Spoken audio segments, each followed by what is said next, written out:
Assalamualaikum warahmatullahi wabarakatuh.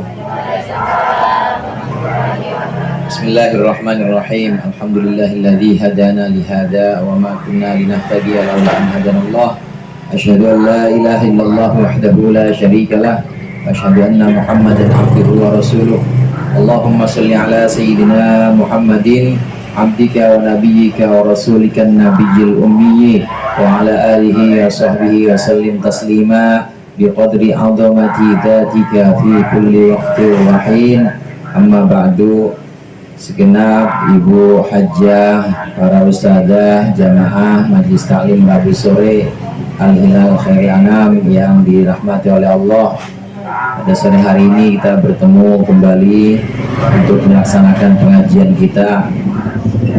Kononnya pengajian ini pengajian terakhir di bulan Sya'ban tahun ini katanya. Jadi insya Allah akan kita lanjutkan nanti bulan Syawal atau setelah Syawal Dzulqa'dah. Mudah-mudahan Allah berikan kita usia yang panjang dan barokah untuk ibadah, untuk melakukan ketaatan-ketaatan karena Allah Ta'ala. Ibu jamaah rahimakumullah, memang biasa dalam adat atau tradisi yang ada di wilayah kita menjelang Ramadan, pengajian-pengajian itu ditutup sementara, namanya tawakuf. Tawakuf itu dari kata wakof. Ibu tahu wakof, Bu? Kalau baca Quran berhenti dulu ya, napas di situ, wakof. Habis itu lanjutin lagi, namanya wakof, karena ayatnya belum selesai, dilanjutin lagi. Begitu juga tawakuf, ini wakof sementara, nanti akan dilanjutkan lagi. Kalau memang sudah waktunya untuk melanjutkan, maka harus diteruskan lagi pengajian. Kenapa kok pakai tawakuf segala?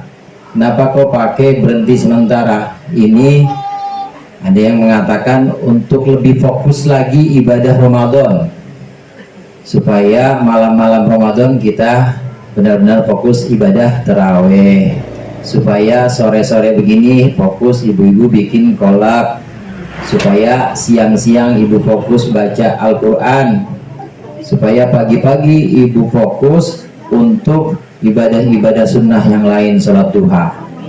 Kan ibu-ibu sini doyan ibadah semua, Bu, ya? Bu, ibadah semuanya. Jadi fokus, tidak ada kegiatan pengajian. Namun menurut pandangan saya, selain untuk fokus dalam Ramadan, memang untuk memberikan variasi. Kira-kira kalau tiap hari ibu makan tempe mulu, bosan nggak, Bu? Rendang mulu, bosan nggak, Bu? Rendang, Bu, mahalan dikit. Bosan juga. Tiap hari makannya apa? Dimsum. Kit zaman now tuh sekarang ada seblak, dimsum. Makannya tiap hari dimsum mulu, bosan nggak, Bu? Untuk menghindarkan kebosanan, maka perlu yang namanya variasi. Ya, kadang-kadang tempe, besok rendang, besoknya ayam dikecapin, besoknya tahu, besoknya jengkol, besoknya kirimin besok ke saya ya. Ini perlu, karena memang tabiat kita sebagai manusia itu pasti mengalami kebosanan. Sudah asalnya dari sana, secara alamiah yang namanya manusia pasti bosen.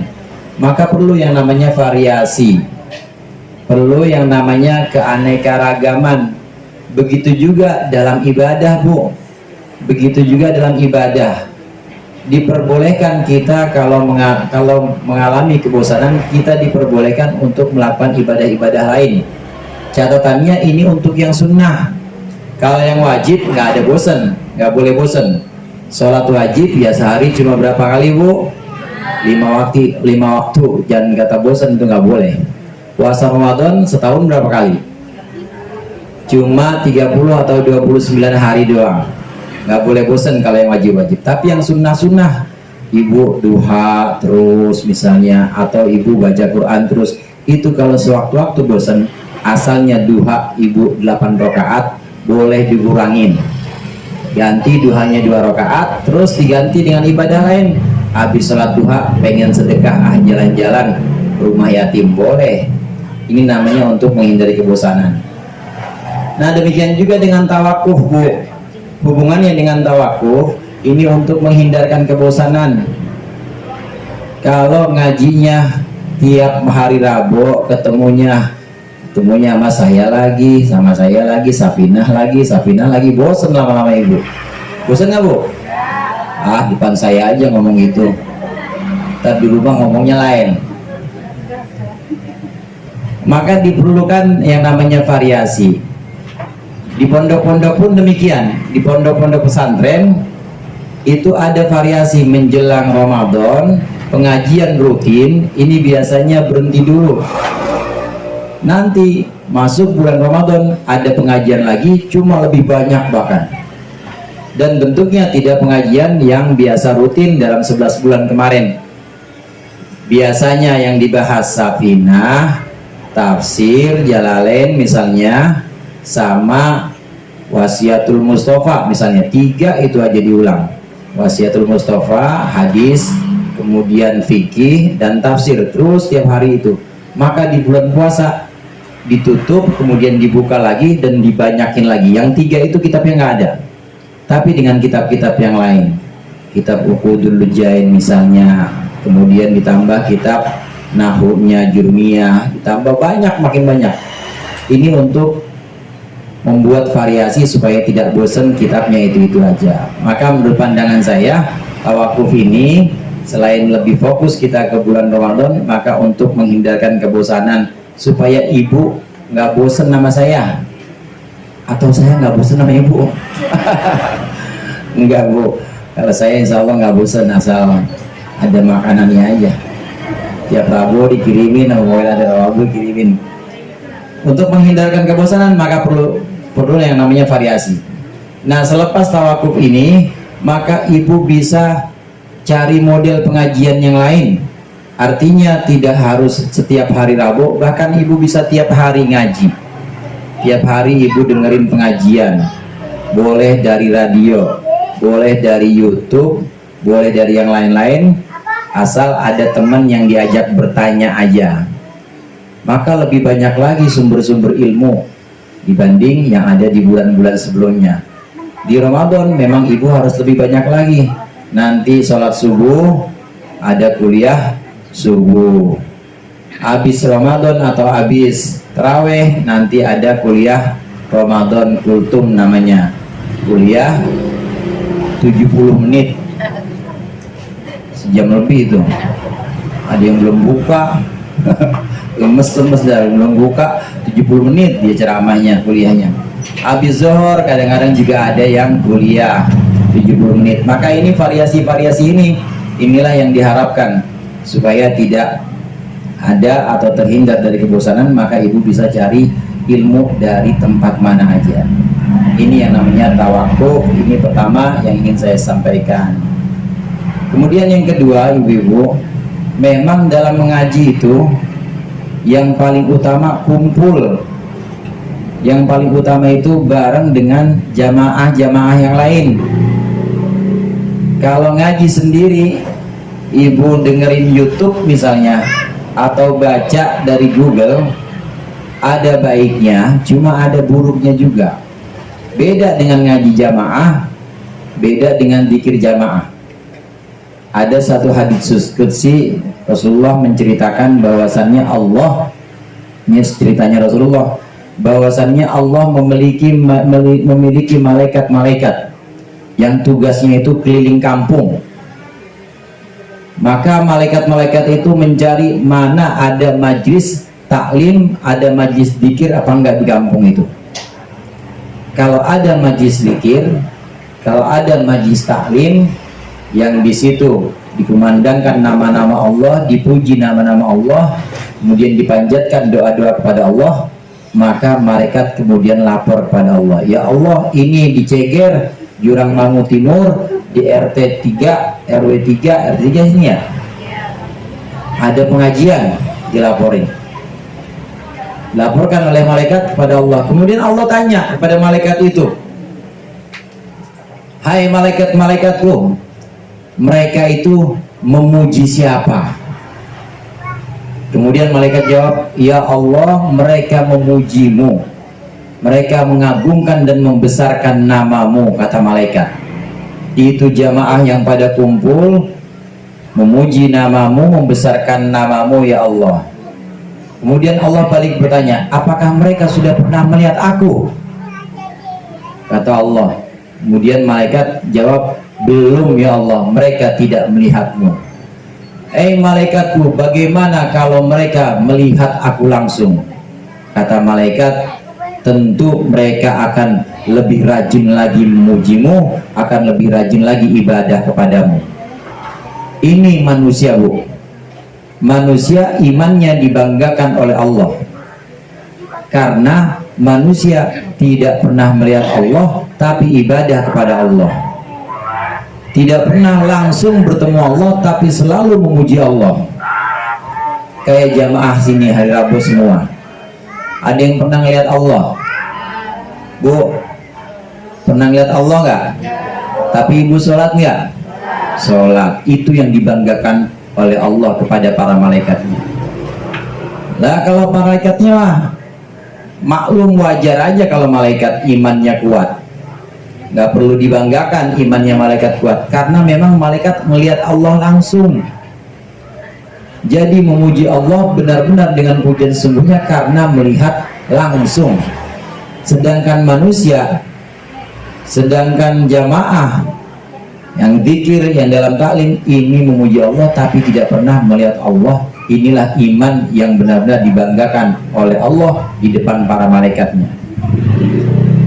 Kemudian Allah tanya lagi, wahai malaikatku, itu orang-orang yang pada kumpul hari Rabu itu pada minta apa? Pada mohon kepadaku, mohon apa? Mereka mohon dan berharap surgamu ya Allah. Kata malaikat. Allah balik bertanya, emang mereka pernah melihat surgaku? Nggak pernah ya Allah, nggak pernah. Mereka sama sekali tidak pernah terbersit yang namanya surga itu seperti apa, tidak pernah ada dalam pikiran mereka, dan tidak ada yang pernah melihat surga. Ibu pernah lihat surga, Bu? Bu? Nggak ada yang pernah lihat surga. Allah balik tanya kepada para malaikat, bagaimana kalau mereka melihat surga langsung? Kata malaikat, tentu ya Allah, mereka akan lebih giat lagi ngaji, mereka akan lebih giat lagi berzikir. Itu dibanggakan oleh Allah. Manusia yang belum pernah melihat surga tapi rajin banget ibadah, rajin banget ngaji untuk memperoleh surganya. Kemudian yang ketiga, ibu-ibu, Allah tanya lagi, mereka takut dan lari dari apa, wahai malaikat? Malaikat jawab, kira-kira ibu ibadah itu berlari dan takut dari apa, Bu? Dari api neraka, takut dari siksa Allah di neraka. Dijawab sama malaikat, mereka ibadah menyebut namamu, membesarkan namamu, ini karena takut dari azab, dari siksa neraka. Allah tanya lagi pada malaikat, apakah mereka pernah melihat neraka? Malaikat jawab, nggak pernah ya Allah, nggak ada yang pernah melihat neraka. Bagaimana kalau mereka melihat neraka langsung? Maka kemudian malaikat jawab, tentu ya Allah, mereka akan lebih giat lagi ibadah, akan lebih giat lagi menjauhkan diri dari dosa-dosa dan dari maksiat-maksiat. Ini kebanggaan Allah yang diumumkan kepada para malaikat, bahwa sesungguhnya manusia imannya kalau sudah sampai pada tingkat yang sempurna, ini imannya melebihi malaikat. Karena malaikat wajar, lumrah malaikat imannya kuat karena melihat Allah langsung, melihat surga langsung, melihat neraka langsung. Tapi jamaah Al-Hilal ada yang melihat neraka langsung? Nggak ada. Ada yang melihat surga langsung? Ada yang melihat Allah langsung? Nggak ada. Tapi tetap rajin datang hari Rabu, maka inilah yang dibanggakan oleh Allah. Kata malaikat, tapi Allah tunggu dulu, tunggu ya Allah. Walaupun mereka rajin datang hari Rabu, itu ada di antara mereka yang datang itu bukan karena engkau. Bu, nggak tahu yang mana tuh. Tapi ada di antara mereka itu yang datang pengajian, yang datang ke masjid dzikir itu bukan karena engkau, tapi karena punya kepentingan. Mereka datang bukannya menyebut nama Allah, tapi mereka datang tidur di situ. Bu, bu, wewe, antuk aja wewe.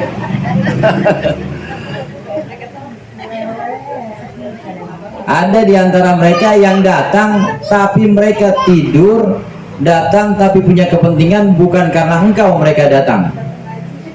Ada ya Allah yang seperti itu. Lalu Allah menjawab, tidak apa-apa. Hum qaumun la yashqa jalisuhum. Mereka itu adalah orang yang teman duduknya tidak akan celaka, teman duduknya akan ikut selamat.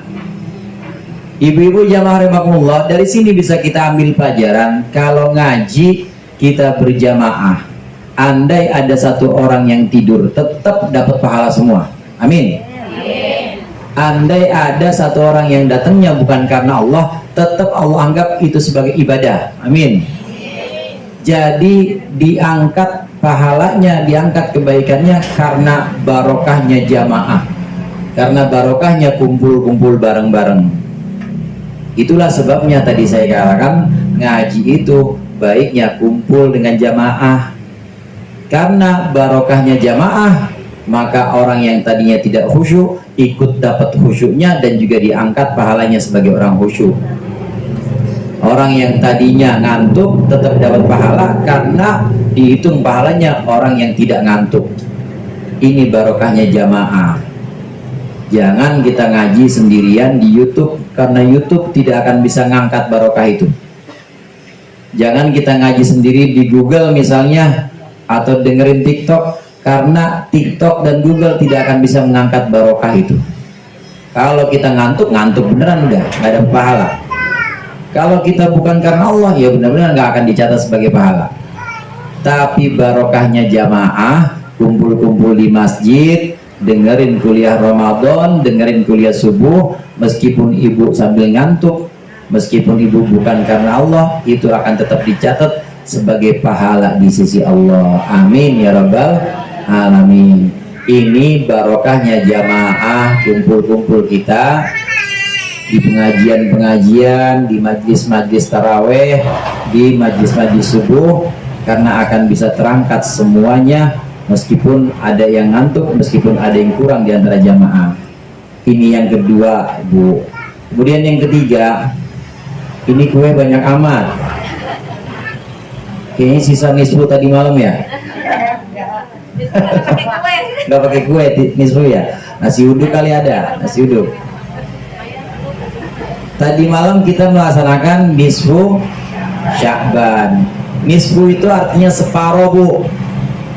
Separuh atau pertengahan. Jadi pertengahan bulan Sya'ban. Kalau ada nisfu Sya'ban, itu berarti kita sudah berada di pertengahan bulan Sya'ban, tanggal 15 tadi malam, dan hari ini tanggal 15, nanti maghrib udah masuk tanggal 16 Sya'ban.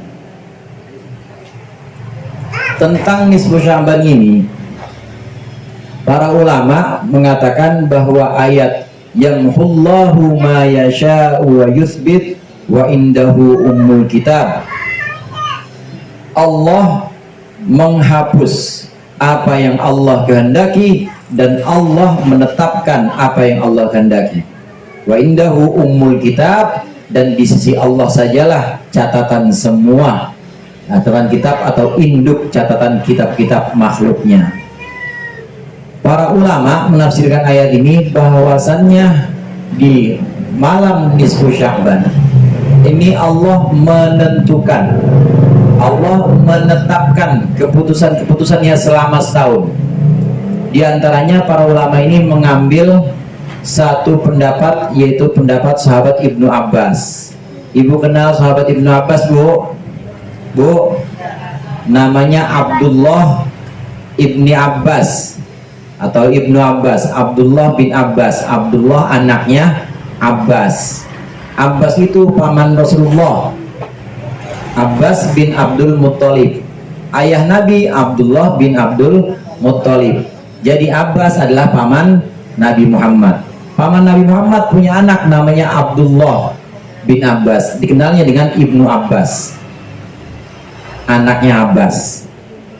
Abdullah bin Abbas ini adalah seorang sahabat yang sejak kecil sudah bisa menafsirkan Al-Quran, barokah doanya Rasulullah SAW.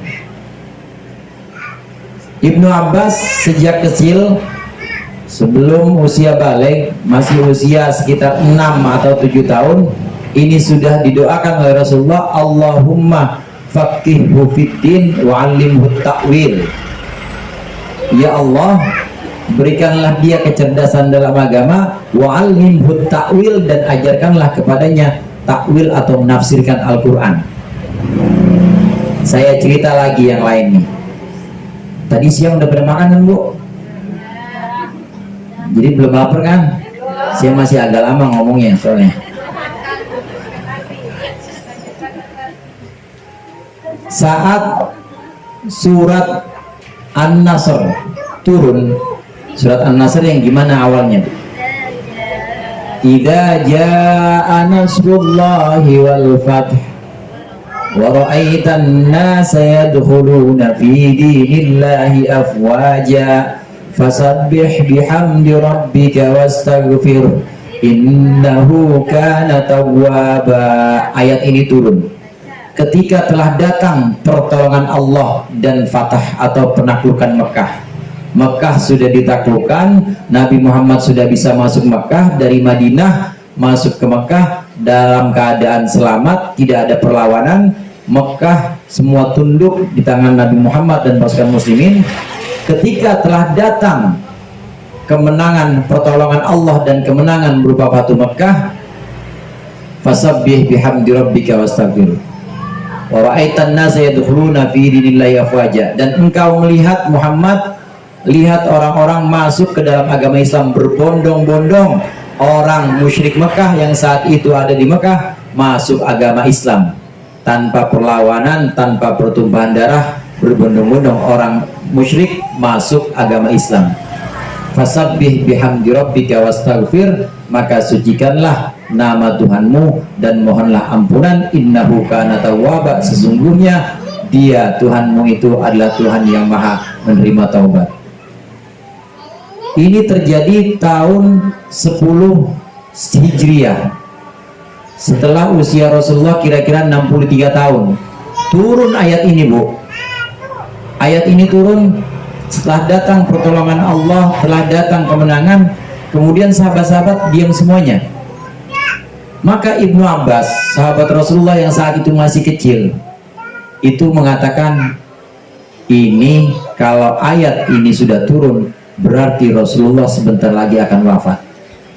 Udah ditakwil atau sudah ditafsirkan oleh sahabat Ibnu Abbas bahwa ini waktunya sudah dekat, Rasulullah akan dipanggil oleh Allah.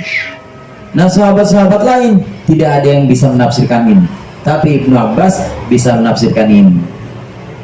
Ini diantara barokah doa Rasulullah, bahwa Ibnu Abbas diajarkan oleh Allah kealiman dalam agama dan juga diajarkan tentang kemahiran menafsirkan Al-Quran. Nah, hubungannya dengan nisfu Sya'ban saya akan ceritakan. Nisfu Sya'ban itu, Bu, ayat yang ada dalam doa nisfu Sya'ban, yamhullahu ma yasha'u wa yuthbit wa indahu ummul kitab. Allah menghapus apa yang Allah kehendaki dan menetapkan apa yang Allah kehendaki, dan di sisi Allah lah semua catatan induk dari makhluk-makhluknya. Para ulama diantaranya dari pendapat Ibnu Abbas mengatakan bahwa di malam nisfu Sya'ban Allah menetapkan semua kejadian-kejadian yang akan terjadi selama setahun ke depan.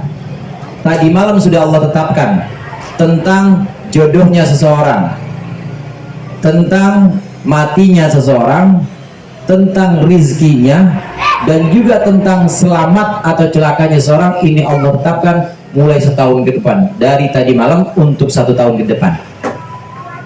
Allah tetapkan di malam yang namanya malam nisfu Sya'ban. Ini baru sekedar Allah tetapkan, kata Ibnu Abbas. Nah, kemudian Allah serahkan keputusan atau ketetapan nisfu Sya'ban itu, nanti Allah serahkan di satu malam yang namanya malam Lailatul Qadar, tar bulan puasa, Bu. Di bulan puasa maka Allah turunkan ketetapan-ketetapan itu yang tadinya ada di sisi Allah, belum ada yang tahu. Kemudian di Lailatul Qadar, di bulan Ramadan, Allah serahkan kepada orang yang mengurusi atau pihak-pihak yang mengurusi urusan-urusan ketetapan-ketetapan itu. Siapa yang dimaksud di sini? Yang dimaksud adalah diserahkan kepada malaikat. Oleh Allah diserahkan kepada malaikat Mikail kalau berupa rizki. Oleh Allah diserahkan kepada malaikat maut kalau berupa mati. Oleh Allah diserahkan kepada malaikat-malaikat yang ngurusin urusan manusia di malam yang namanya malam Lailatul Qadar. Itu hubungan antara nisfu Sya'ban dengan Lailatul Qadar. Oleh karena itu, ulama menganjurkan di malam nisfu Sya'ban kita banyak berdoa.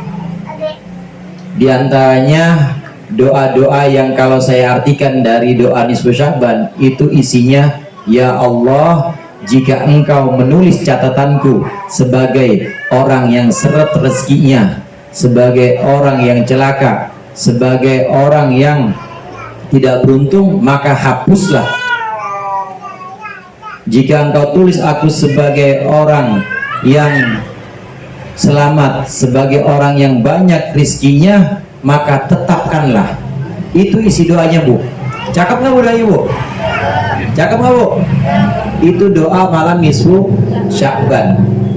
Jadi kita mohon kepada Allah tadi malam supaya selama setahun ke depan Allah menetapkan apa yang sudah Allah kehendaki, yaitu berupa takdir baik buat kita, umurnya panjang buat ibadah, rizkinya panjang buat rizkinya banyak buat ibadah, sampai akhirnya nanti termasuk orang yang selamat dunia dan akhirat.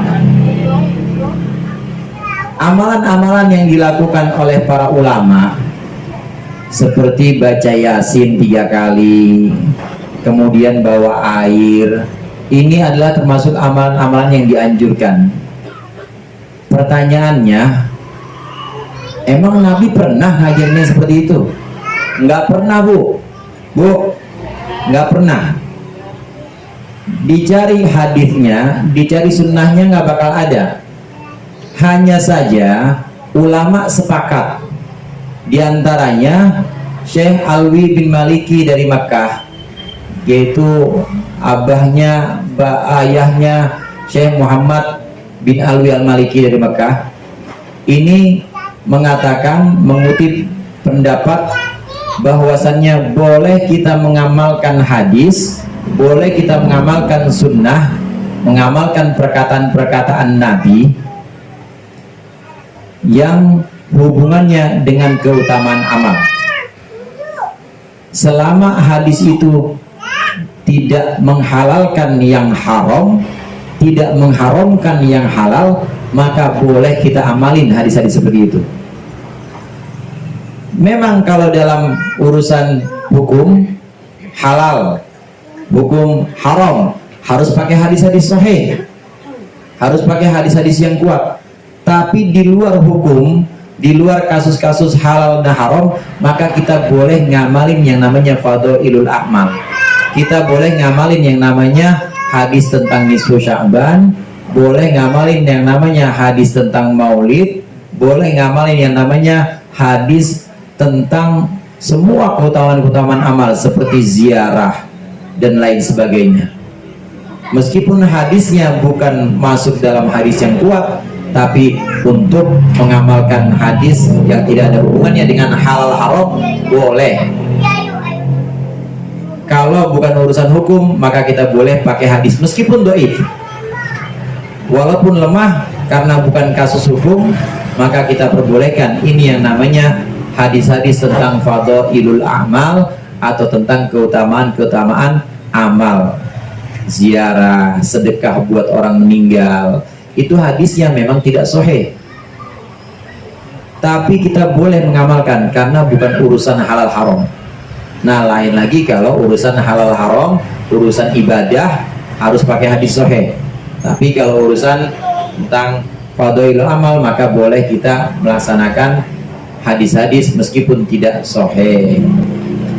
Ini yang ketiga. Kemudian yang terakhir, yang keempat, ibu-ibu, tentunya di akhir pertemuan kita di bulan Syaban tahun ini, saya mohon maaf apabila dalam pertemuan-pertemuan kita itu ada perkataan, ada kekhilafan dari saya mohon dimaklum dan dibukakan pintu maaf yang sebesar-besarnya. Mungkin juga saya kadang-kadang telat, mungkin juga saya kadang-kadang kebanyakan ngomong, emang saya disuruh ngomong, atau mungkin kadang-kadang ibu diem aja, pengen ngomong gak berani, saya mulia ngomong. Mohon dibukakan pintu maaf yang sebesar-besarnya.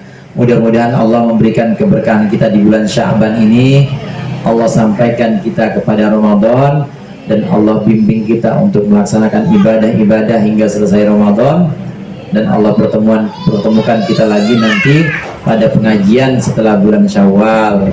Mungkin itu saja dari saya. Pada sesi ini tidak ada tanya jawab karena tawakuf, tidak ada tanya jawab. Maka terakhir sekali saya mohon maaf dalam sambutan ini apabila ada sesuatu yang tidak berkenan. Mudah-mudahan bermanfaat. Wallahul muwaffiq ila aqwamit thoriq. Assalamualaikum warahmatullahi wabarakatuh.